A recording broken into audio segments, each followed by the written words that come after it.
YouTube model railroader fans. I'm Ray. Welcome to the Boeville and Newtown's vlog 25. Hey, I do believe that's where we're at. Hold on a minute.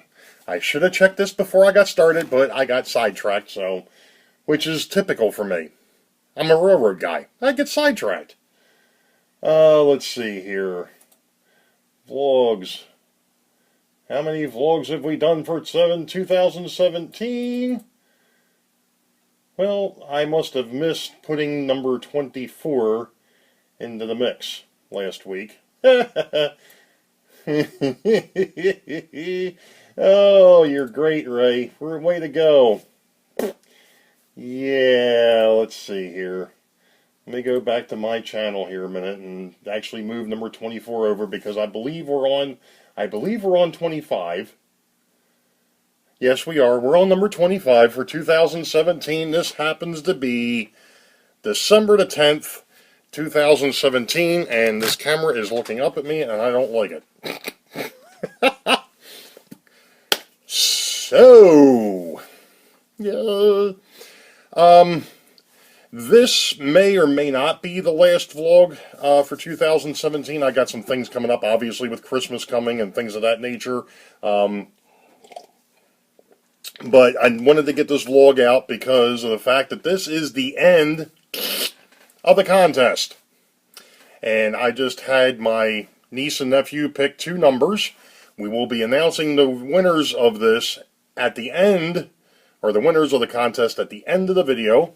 You're going to hear some funny things because my brother and my sister-in-law were also in on the conversation, so you all can have fun with that one as well. I get roasted wherever I go. I feel like a chestnut. I'm just a plain old nut, not even a chestnut. Anyway, what's been going on the Boeville in Newtown? Well, as we discussed in the last video, we worked on the Athearn PA1 because it wasn't running. I haven't put it back on the railroad, as you can tell yet. I don't even have the shell back on it. But I had some comments from Dave over at the Crooked River and Eastern Railroad. He was watching, or just either had just watched or was going back through, and he was he left me a comment saying that he was wanting to know what type of grease I used and what type of oil was used, and because he's got a couple of old Athearn Blue Box F7s that he wants to bring out of retirement, well, not out of retirement, but bring out of mothballs, is a good way to put it. So while we're on the subject real quick, I've been using, I had Bachmann has, in fact, I've still got the oil. I use that. I don't know what the part number is on it, and I had used Bachmann's grease for a while. The problem is I couldn't seem to get a hold of it again, so Atlas, one of the places I was dealing with, in fact, I think I actually got the Atlas gear lube from model train stuff, or MB Klein for us locals. But that's product number 190. And the biggest thing with doing any type of locomotive maintenance, whether it's the electrics, the steams, the diesels, is to make sure that you're using an oil and a grease that's compatible with plastics. Obviously, there's an awful lot of plastic in here, not just the housings and not just the bottoms, but the gears and everything else are plastic or some form of plastic. So you have to be real careful that if you're going to use something else, which there's plenty of stuff on the market, you probably don't have to buy specific model railroad grease and oil. But to me, to get away from the possibility of buying something that's not compatible with plastics, it's best to stick with stuff with the stuff that's made by the model railroad manufacturers for locomotives.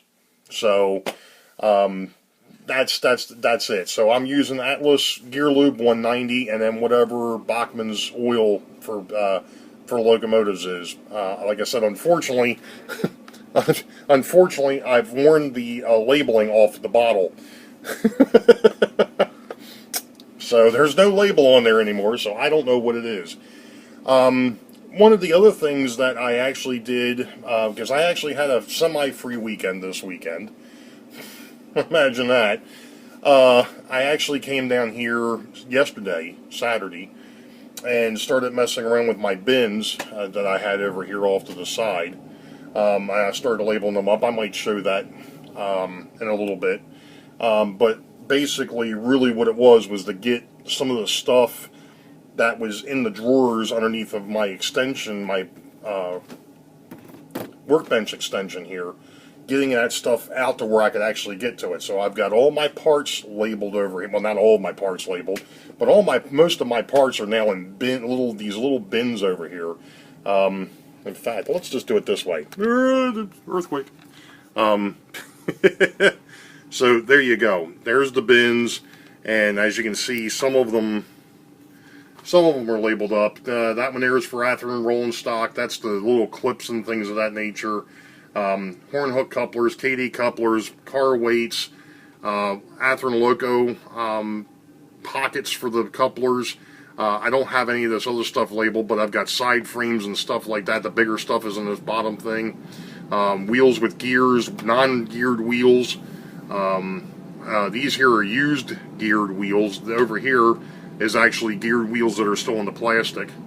Obviously, like I said, I haven't labeled all this stuff up yet, but at least I've gotten a start on it. I've at least got the bins populated. Now the only thing I have to do is take my wonderful little label maker here and label up my bins.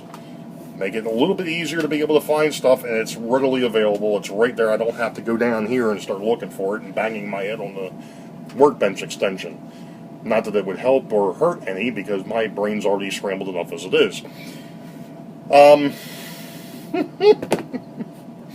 No comment from the peanut gallery. Okie dokie. Moving right along. So that's all that's really been going on this week. Beside the fact that I was trying to get things set up for the contest tonight. So what we're going to do is we're going to stop here for a minute. I'll go ahead and run the video of me talking to my niece and my nephew, and we're going to throw a couple other little tidbits in here as well. So I'm going to stop here for a minute. We'll be right back. Okay, so the couple little tidbits I'm going to show you all. I'm going to try to plug in a picture here. I'm the guy on the right. So if you're looking at the screen, it'll be on the right-hand side. And my younger brother is the one all the way to my youngest brother is the one all the way to the left. He started because of the fact that I used to call him Crash. For numerous amounts of reasons, but I used to call him Crash. When his kids were born, he always called me Floby. So when his kids were born, I became Uncle Floby. And if you've never seen a Floby, I'll put that picture up as well. So that's what a Floby is. And that is what my niece called me back on Vlog 21. So, without further ado, let's go ahead and roll the video of them picking the winners, and I will let you know who they are once that segment is done. We'll be right back. Alright, McKenna and CJ, first things first, what do you call me? Uncle Chloe. Okay, that was the first thing. Now, McKenna. Yeah? I need you to pick a number between 1 and 9. 1 and 9? Mm-hmm.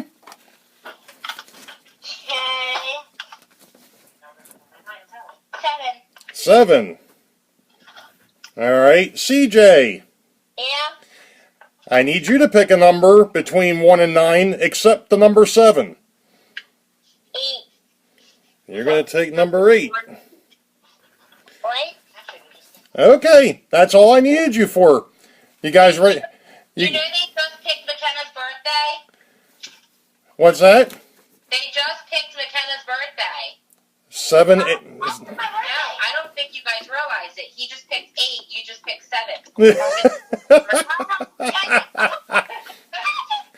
That's even funnier. That's funny. Okay. All right, cool. Well, I said your age, so that's even better. what's that? I said it was your age. You know, Hey, that's your brother. yeah, and you married him. The thing is, I can get out of it. He's only